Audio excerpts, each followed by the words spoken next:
Hello, hello, hello, my fellow anglers and outdoor adventurers. Your old buddy, the fishing guru, is back in the house, ready to drop some serious knowledge and give you the inside scoop on what's biting this coming week. Get your tackle boxes ready and your boat keys polished because we are diving head first into the fishing forecast for the beautiful Australian waters, specifically from the 8th to the 14th of September 2025. This isn't just any week, my friends. This is the heart of spring, a time of incredible change and opportunity. The winter slumber is officially over, and our finned friends are waking up, hungry and ready to play.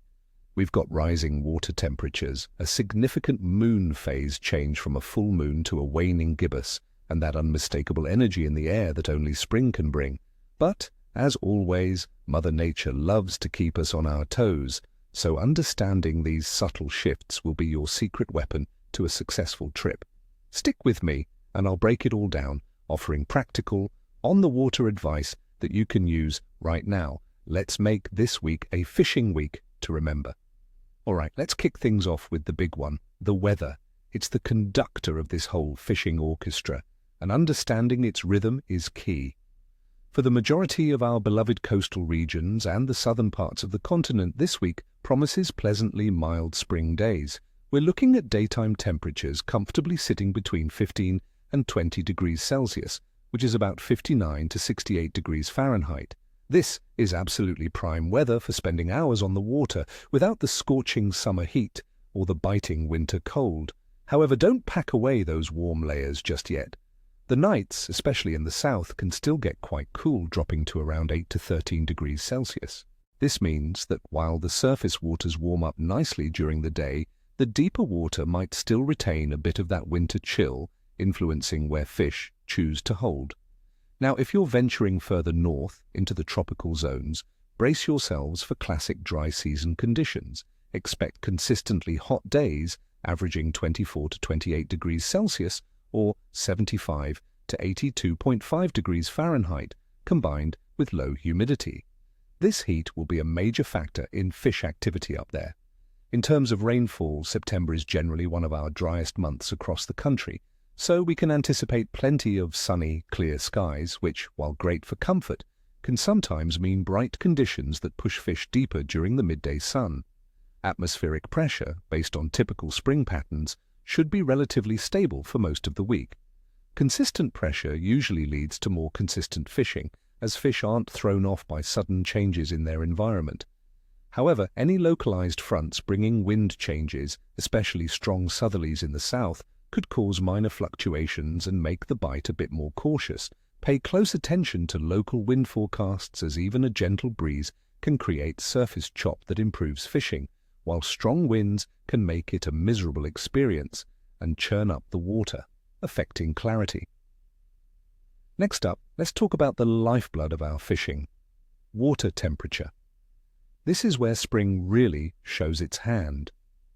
The general trend across our region is a steady, encouraging rise in water temperatures as the sun works its magic. In the southern coastal estuaries and bays, we're seeing temperatures generally in the range of 17 to 20 degrees Celsius, or 63 to 68 degrees Fahrenheit, steadily rising from the cooler winter months. Further up the coast, in places like Brisbane, the water is even more inviting, hovering around 22 to 23 degrees Celsius, suitable for comfortable swimming and comfortable fish. What does this mean for us anglers? Well, as the water warms, baitfish become more active and numerous, moving into shallower areas to feed. This, in turn, draws in our predatory species.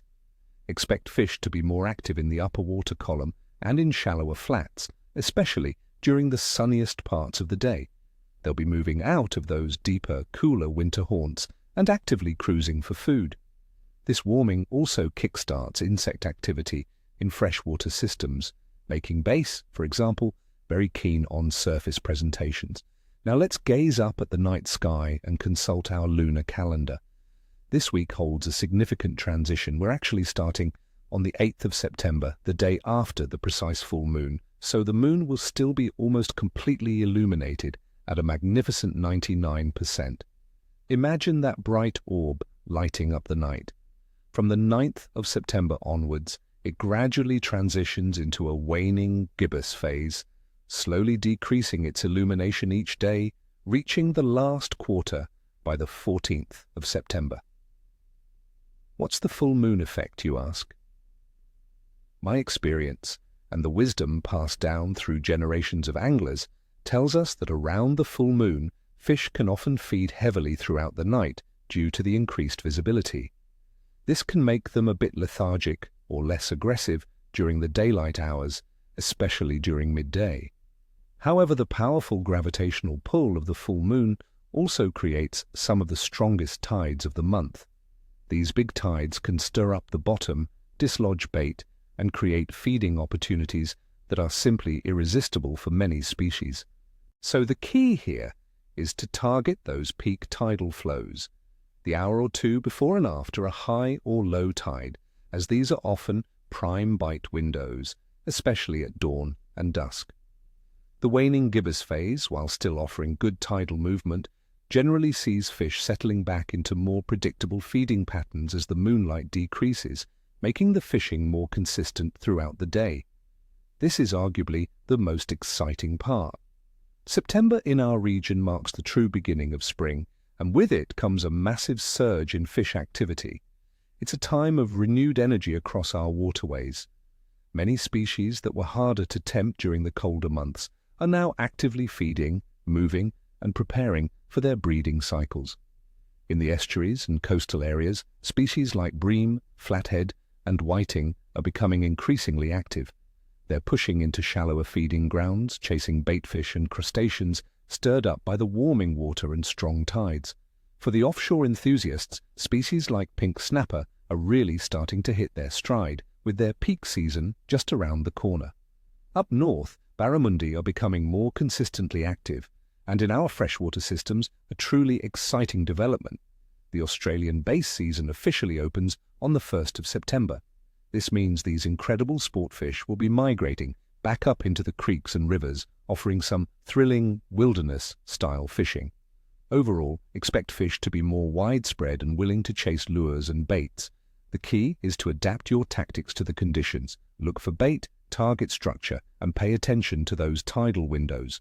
Mornings and late afternoons will be consistently productive, but with warming water, midday fishing can also yield great results, especially in areas with good cover or depth. Let's kick things off with two of the most popular and accessible species for many of you, bream and flathead. These estuary icons are going to be firing this week. Where to find them? For bream, focus your efforts around any kind of structure. Think rock walls, bridge pylons, oyster leases, mangrove edges, and especially fallen timber. As the water warms, they'll be moving into these areas looking for shelter and food. They'll also patrol the edges of deeper channels and drop-offs. For flathead, the name of the game is ambush. They love to lie camouflaged on sandy or muddy flats, particularly where there's a slight current or a change in depth. Think subtle channels, weed beds, and the mouths of drains. With the warming water, they'll be quite active in depths of 1 to 4 meters, especially on the run-out tide, as baitfish are flushed out of the shallows. Don't overlook patchy weed beds on sand. Perfect flathead country. What to use? For bream, a light spin outfit, something like a 2 to 4 kilogram rod with a matching reel spooled with 4-pound braided line and a 6-pound fluorocarbon leader, is ideal. Your lure selection should include small, soft plastics, especially grub or worm imitations in natural colors, fished on very light jig heads, 1/16 to 1/8 of an ounce. Small, hard-bodied lures like shallow diving crankbaits or suspending minnows worked around structure are also deadly. And for those thrilling topwater bites, small surface poppers or walk-the-dog-style lures around dawn and dusk can be absolutely explosive. If you prefer bait, fresh prawns, nippers, yabbies, or strips of mullet fished on a small running sinker rig are irresistible. For flathead, you'll want a slightly heavier setup, a 3 to 6 kilogram spin rod with a slightly larger reel, spooled with 6 to 10 pound braid, and a 10 to 20 pound fluorocarbon leader. Soft plastics are king here. Paddle tails and grub tails in 5 to 7 inch sizes, rigged on 1/4 to 1/2 ounce jig heads, retrieved with a slow hop and pause action along the bottom. Troll deep-diving hard-bodied lures across the flats or cast larger soft plastics or even metal slugs. If you're a bait enthusiast, a live poddy mullet, a whole pilchard, or a fresh strip of legal baitfish on a paternoster rig will often fool the bigger ones. Remember to cover ground for flathead. They're not always in the same spot, so cast widely and often. Now for the offshore adventurers, the pink snapper are really hitting their stride as we move into spring. This week offers a fantastic opportunity to tangle with these powerful fish. Where to find them? Snapper are structure-oriented fish, so you'll be looking for reefs, isolated bommies, rocky pinnacles, and even artificial structures like wrecks. They generally prefer depths from 20 to 50 meters, but can be found shallower or deeper depending on the specific area and conditions. With the stronger full moon tides this week, look for them on the upcurrent side of structure, where they can ambush baitfish being swept over the reef. A good quality sounder is your best friend here. Look for clear bottom structure and bait schools. Areas where current creates a wash zone on the edge of a reef are often productive. What to use? A medium-heavy outfit is essential here. A 6 to 10 kilogram spin or overhead rod with a robust reel, spooled with 20 to 30 pound braided line, and a 20 to 40 pound fluorocarbon leader. For bait, fresh pilchards, whole squid, or fresh-cut fish fillets are incredibly effective. A paternoster rig with 2 hooks or a running sinker rig with a single snelled hook are standard setups. For the lure anglers, large soft plastics, 7 to 10 inches, in natural or lumo colors, fished on heavy jig heads, 1 to 2 ounces, with a slow lift and drop retrieve, are deadly. Slow pitch jigs and even large metal jigs can also work, especially when the fish are schooled up. Remember, snapper often feed most actively around first light and last light, so planning your trip to coincide with these windows can significantly increase your chances. And for my freshwater warriors, get excited. The annual closed season for Australian bass ended on the 1st of September, which means it's game on for these fantastic, native sportfish. Where to find them? As the weather warms, bass will be migrating upstream into the smaller creeks and tributaries, especially in New South Wales waters. Look for them in shaded pools, around submerged logs, rock bars, undercut banks, and beneath overhanging vegetation. They love cover and ambush points. In larger impoundments, they'll be found around standing timber, weed lines, and rocky points. The key is to find areas with good water flow and plenty of structure where they can hide and ambush prey. What to use? A light to medium spin outfit is perfect. Something like a 2 to 5 kilogram rod with a matching reel, spooled with 6 to 10 pound braided line, and a 8 to 12 pound fluorocarbon leader. For surface action, small poppers, cicada imitations, and walk the dog style lures in the 5 to 7 centimeter range are absolutely thrilling, especially at dawn and dusk. Cast these right up against the bank or structure and work them slowly. Subsurface, small spinnerbaits, chatterbaits, and soft plastics, grubs or small paddle tails, worked around logs and rocks are also highly effective. Remember to cast accurately and retrieve with a varied action to tempt a strike. A little trick. If you get a follow but no strike, try a different retrieve speed or a different lure color. And always be mindful of the bag limits, 2 bass per person with only 1 over 35 centimeters in length. Friends, we kick off the week right after the full moon. While the bright moonlight might have kept fish feeding through the night, the strong tides will still be active. I'd rate today's fishing as moderate but improving. Your best bet will be the early morning and late afternoon tidal changes. Focus on active lure presentations for bream and flathead around structure. As the moon moves into its waning gibbous phase, expect a good fishing day. The strong tidal influence will continue to stir up bait, making predators keen. Offshore, this is a prime day for pink snapper, especially at first light, as they transition from nocturnal to diurnal feeding. In freshwater, Australian bass should be active in their upstream haunts.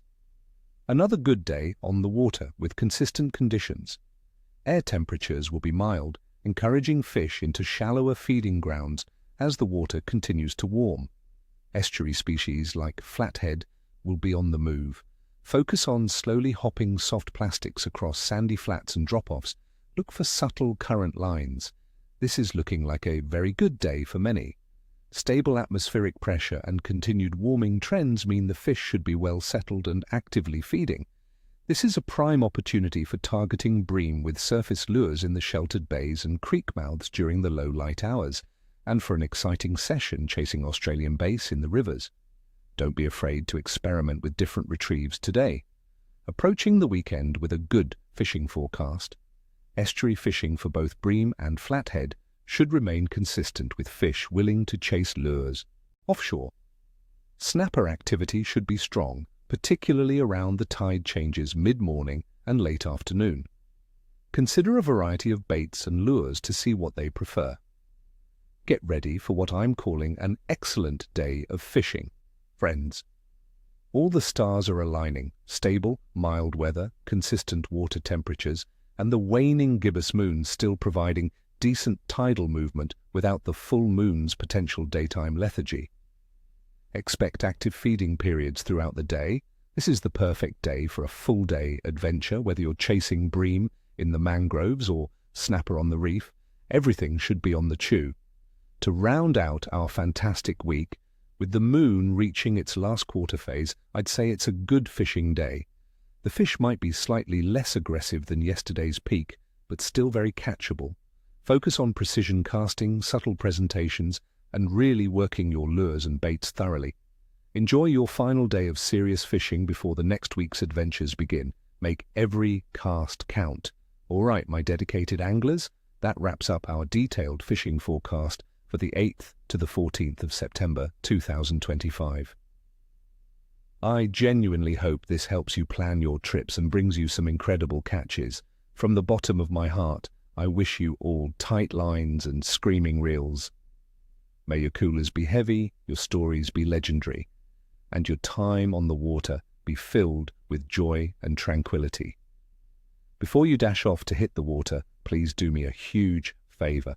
Smash that subscribe button if you haven't already, give this video a big thumbs up if you found it useful, and ring that notification bell so you're always in the loop for the latest forecasts and tips. And hey, I want to hear from you. What are your fishing plans for this week? What species are you targeting? And what's your go-to lure or bait for spring in our amazing region? Share your observations, your triumphs, and even your funny mishaps in the comments below. Let's keep this incredible fishing community growing and sharing. Until next time, stay safe out there, respect our beautiful waterways, and most importantly, have a blast. Happy fishing, everyone.